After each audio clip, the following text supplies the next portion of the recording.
Friends, आज हम discuss करने वाले हैं जहांगीर के बारे में।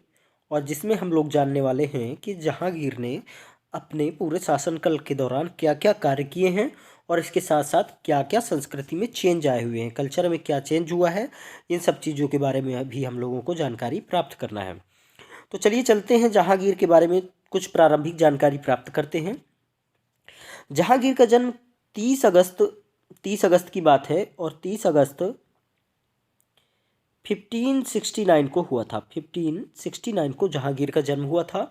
और आप जानते हैं कि जहांगीर का जन्म फतेहपुर सीकरी में हुआ था और इसके साथ साथ शेख सलीम चिश्ती के आशीर्वाद से हुआ था।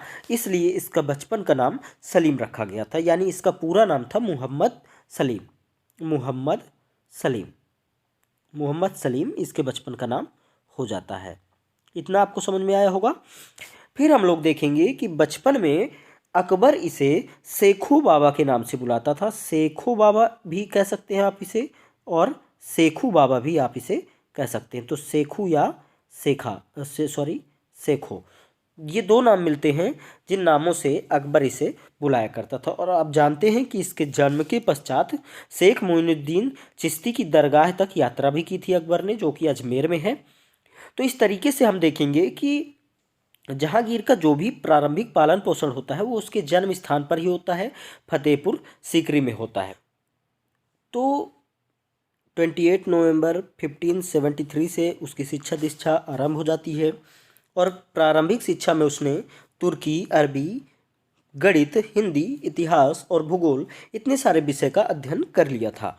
आप जानते हैं कि जहांगीर के प्रमुख गुरु के रूप में अब्दुर रहीम खान को जाना जाता है। अब्दुर रहीम खान खाना का नाम आता है। तो प्रारंभिक गुरु अब्दुर रहीम खाना रहे हैं इनके। और इसके साथ साथ आप जानते हैं कि सलीम ने पद्य रचना करनी भी सीख ली थी। तो इस तरीके से प्रारंभिक जीवन में एक शिक्षा दीक्षा का कॉन्सेप्ट स्टार्ट हो गया। और इसके साथ साथ धीरे धीरे करके अब्दुर रहीम खाना से रहीम को तलवारबाजी और विभिन्न शस्त्र शास्त्रों का ज्ञान भी प्राप्त हो जाएगा। अब्दुर रहीम खाना भी अपने आप में एक विद्वान व्यक्ति थे और अकबर के नवरत्नों में से गिने जाते थे। फिर हम बात करेंगे कि 1581 का समय आता है और 1581 में काबुल के आक्रमण के दौरान सेना की एक टुकड़ी का अध्यक्ष बनाया जाता है। किस आक्रमण के समय? काबुल के आक्रमण के दौरान सेना की टुकड़ी का एक अध्यक्ष बना दिया जाएगा। धीरे धीरे हम लोग देखेंगे कि कैसे जहांगीर धीरे धीरे कुछ पावर प्राप्त करेगा और इसके साथ साथ कैसे विद्रोह तक पहुंचेगा। आज हम इतना ही डिस्कशन करने वाले हैं। तो हम लोग जानें कि 1581 में हमने देखा कि काबुल में एक सैन्य टुकड़ी का अध्यक्ष इसे बनाया गया था। फिर हम जानेंगे कि 1585 ईस्वी की बात है और इस दौरान इसे 12,000 का मनसबदार बना दिया जाएगा इसको। और इस तरीके से आपने देखा कि एक बालक 1569 में पैदा होता है और 1585 में 12,000 का मनसब प्राप्त कर लेता है, जो कि उस समय का सर्वोच्च मनसब था और जो कि केवल और केवल राजा के परिवार वालों को दिया जाता था, यानी शासक के परिवार वालों को दिया जाता था। और 12,000 का मनसब उसने प्राप्त कर लिया था। अब हम लोगों को जानना है, आगे हम लोग जानेंगे कि 15 वर्ष की आयु में जब उसकी एज 15 ईयर्स हो जाती है तो उस समय उसकी शादी हो जाती है ममेरी बहन मानबाई से उसका विवाह हो जाता है। और मानबाई से विवाह होने के पश्चात आप देखेंगे कि खुसरो नामक पुत्र की प्राप्ति होती है। तो खुसरो के विषय में आप लोग जानते होंगे। खुसरो नामक एक पुत्र की प्राप्ति होती है और आप लोग जानेंगे कि मानबाई को ही शाह बेगम की उपाधि प्राप्त थी। मानबाई राजा भगवान दास की पुत्री थी। भगवान दास अकबर की पत्नी जोधा के भाई थे। तो इस तरीके से हमने देखा कि मानबाई से जहांगीर का विवाह हो जाता है। और यह विवाह हिंदू और मुस्लिम दोनों ही रीतियों में किया गया था। 1604 ईस्वी की बात आती है, 1604 की बात आती है, और इस समय मानबाई अपने पुत्र से पीड़ित होकर आत्महत्या कर लेती है, वो भी अफीम खाकर आत्महत्या कर लेती है। फिर इसके बाद हम लोग देखेंगे कि मानबाई के समय में ही, जब मानबाई, या कहें कि मानबाई जब जिंदा रही हैं, तो उसी समय सलीम का विवाह राजा उदय सिंह की पुत्री जोधाबाई से हो जाता है। और इस प्रकार आप देखेंगे कि बाद में लगभग 800 स्त्रियों की संख्या हो गई, जो कि उस समय उसके हरम में हो गई थी। फिर हम लोग अब डिस्कस करेंगे कि सलीम कैसे विद्रोह करता है, या जहांगीर ने कैसे अकबर के समय में विद्रोह किया था। तो हम देखें कि ये दौर है 1599 का, और 1599 के दौर में अकबर ने जहांगीर को मेवाड़ के राणा अमर सिंह, ये राणा अमर सिंह, उस समय आप देखेंगे कि महाराणा प्रताप थे, और महाराणा प्रताप के बाद बनने वाले मेवाड़ के राजा थे राणा अमर सिंह। और राणा अमर सिंह पर आक्रमण करने के लिए अकबर ने जहांगीर को भेजा। उसने वहाँ न जाकर अजमेर में घूमता रहा, और वहाँ पर साहिबाज खां नाम का कोई छोटा सा रियासत रही है, और उससे 1 करोड़ की संपत्ति लेकर वह आगरे के किले पर जो कोष रखा हुआ था उसको प्राप्त करने के लिए चला गया। तो हम कह सकते हैं कि एक विद्रोही काल स्टार्ट हो गया सलीम का, और यह स्टार्ट हुआ आपका 1599 से, और यह 1604 ईस्वी तक चलने वाला है। 1604 ईस्वी तक ये पूरा का पूरा चलने वाला है। तो हमने देखा कि आगरा के किले की ओर वो बढ़ चला, लेकिन होता क्या है कि उस कोष को प्राप्त नहीं कर पाया वो आगरा वाले कोष को, और इसलिए वह वहाँ से प्रयाग की ओर कूच कर जाता है। शुरुआती दौर में जिस तरीके से सलीम को धीरे धीरे मनसबदार बनाया गया, लेकिन उसकी इच्छाएं बढ़ती गईं, और इच्छाएं बढ़ने के कारण वह स्वयं राजा बनने का प्रयास करने लगा। तो इस परिस्थिति में फिर अकबर को कुछ ना कुछ मात्रा में परेशानियां भी हुई रही होंगी। तो हम लोग जानेंगे कि जिस समय वह प्रयाग में था, उसी समय उसने बिहार के भी कुछ भागों में कब्जा कर लिया था, और लगभग कहें कि राजकोष से 30 लाख रुपया अपने अधीन कर लिया था उसने। और इस समय हम देखेंगे कि अकबर असीरगढ़ में होगा, और जानते हैं आप कि असीरगढ़ उसका अंतिम युद्ध था अकबर का, और वह 16 से 1 का दौर था, 1601 का दौर था, 1601 का दौर था, जिस समय अकबर असीरगढ़ में था, और उसी समय सलीम कुछ ऐसी क्रियाएं कर रहा था। फिर हम लोग देखेंगे कि उसे जब ऐसी सूचना मिली कि नहीं, हाँ, जहांगीर ने विद्रोह कर दिया है, या कहें कि सलीम ने विद्रोह कर दिया है, तो उसे अपना युद्ध छोड़कर वापस आगरा आना पड़ा था। आगरा आने से पहले ही उसने, सलीम का एक बहुत अच्छा फ्रेंड था जिसको हम ख्वाजा मोहम्मद शरीफ के नाम से जानते हैं। ख्वाजा मोहम्मद शरीफ के नाम से हम लोग जानेंगे, मोहम्मद शरीफ।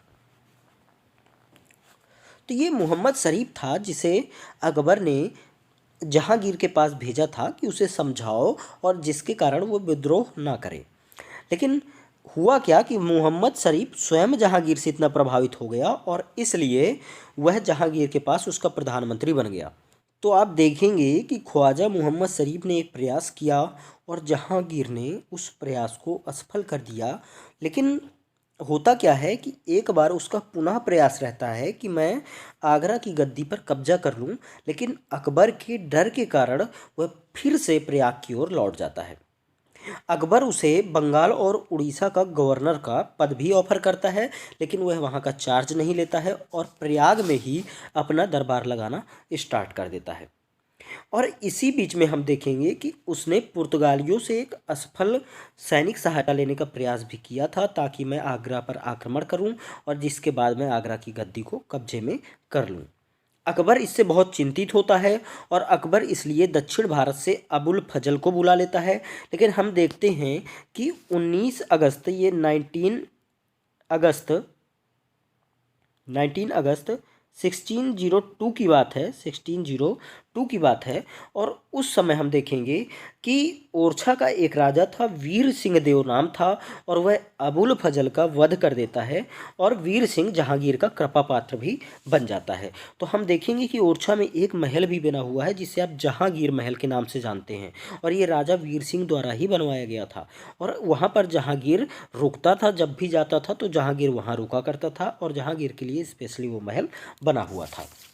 तो इस तरीके से देखेंगे कि एक विद्रोह का काल धीरे धीरे करके चलता रहा।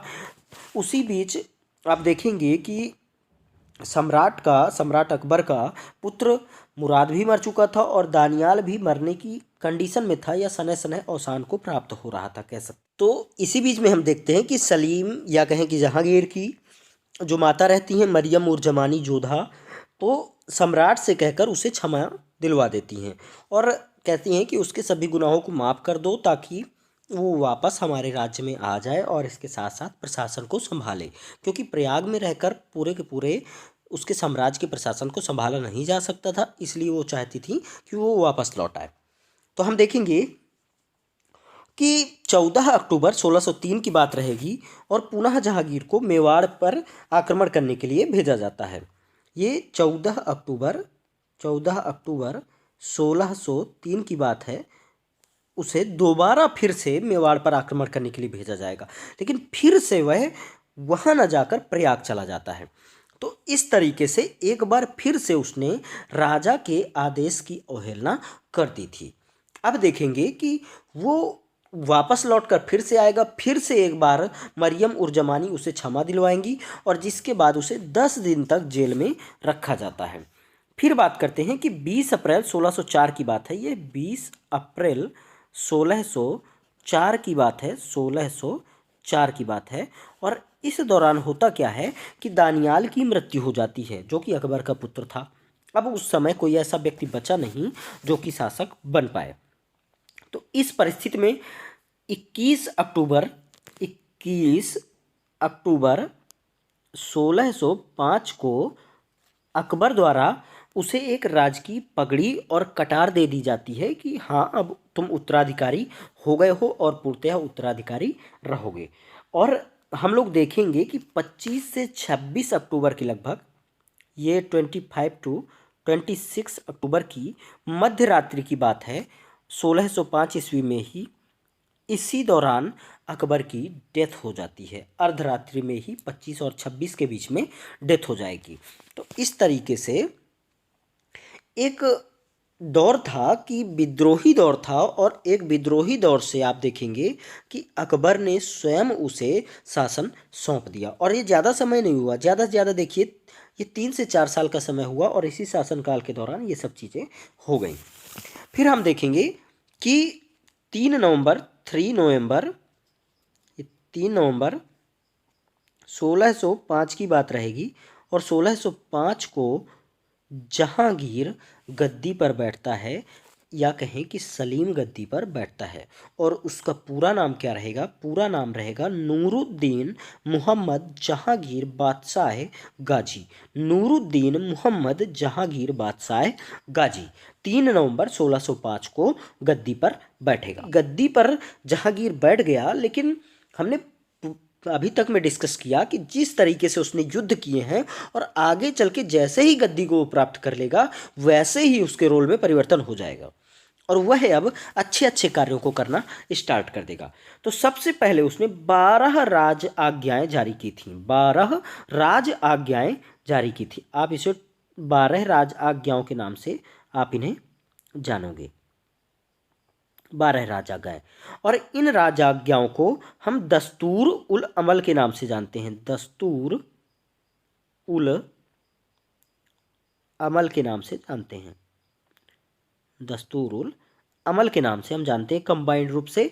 तो दस्तूर उल अमल की इसने घोषणा कर दी, और ये 12 राज आज्ञाएं सारी की सारी जनता के लिए कुछ ना कुछ मात्रा में जरूर रोल अदा करती थी। हम लोग एक एक करके पूरी की पूरी राजाज्ञाओं को डिस्कशन करेंगे।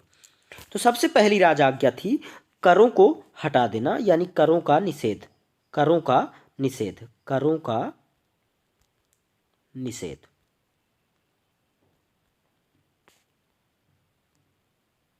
निषेध। और कर कौन कौन से? जकात और तमगा। जकात और तमगा, इन करों को हटा दिया गया था। दूसरी बात क्या रहेगी कि सड़क, मस्जिद व कुओं के निर्माण की आज्ञा दी गई। सड़क,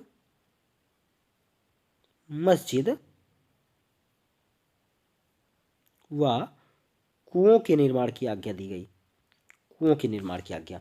तो इस तरीके से दूसरी राज आज्ञा हो गई। फिर तीसरी बात क्या कही गई?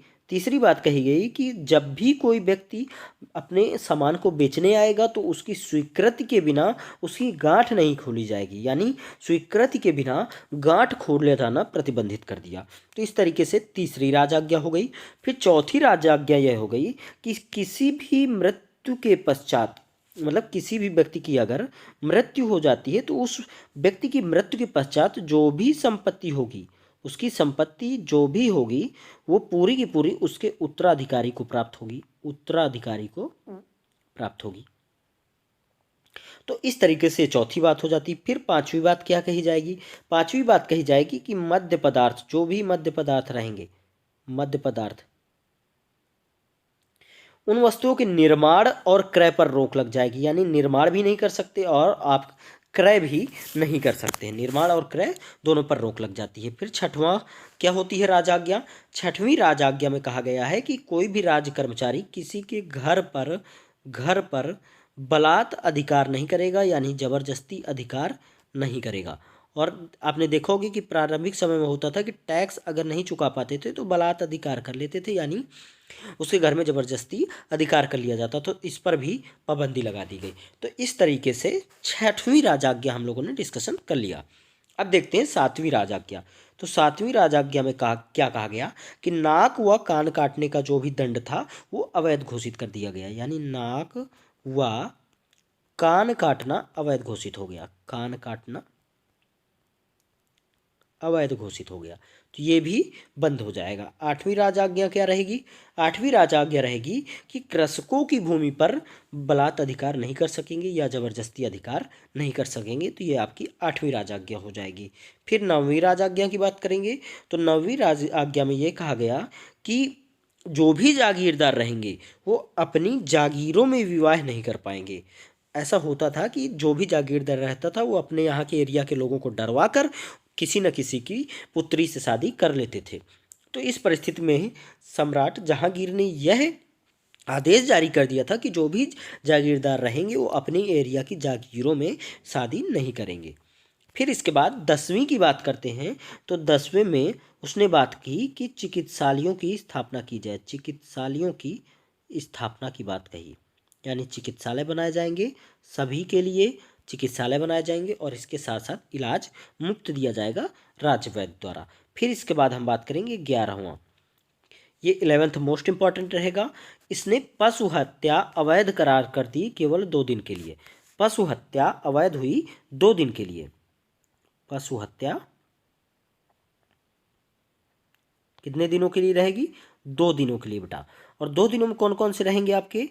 एक तो आपका रहेगा गुरुवार और दूसरा रहेगा रविवार। गुरुवार और रविवार, तो ये 2 दिन रहेंगे जिस दिन पशु हत्या को अवैध करार दे दिया गया था। गुरुवार को क्या हुआ था? गुरुवार को जहांगीर गद्दी पर बैठा था और इसके साथ साथ रविवार को अकबर का जन्म दिवस होता था, इसलिए इन दोनों ही दिनों पर पशु हत्या पर प्रतिबंध लगा दिया गया था। तो इस तरीके से हम लोगों ने आज यहाँ तक जहांगीर के प्रारंभिक कार्यों के बारे में देख लिया है। कल हम डिस्कशन करेंगे खुसरो के विद्रोह के बारे में और इसके साथ साथ जो भी जहांगीर द्वारा अन्य कार्य किए गए हैं उन सब के विषय में हम लोग कल डिस्कशन करने वाले हैं। तब तक के लिए आप लोग ऐसे ही पढ़ते रहें, खुश रहें, आनंदित रहें और इसके साथ साथ इस कोरोना के दौर में मास्क लगा कर रखें। आप सबका बहुत बहुत धन्यवाद।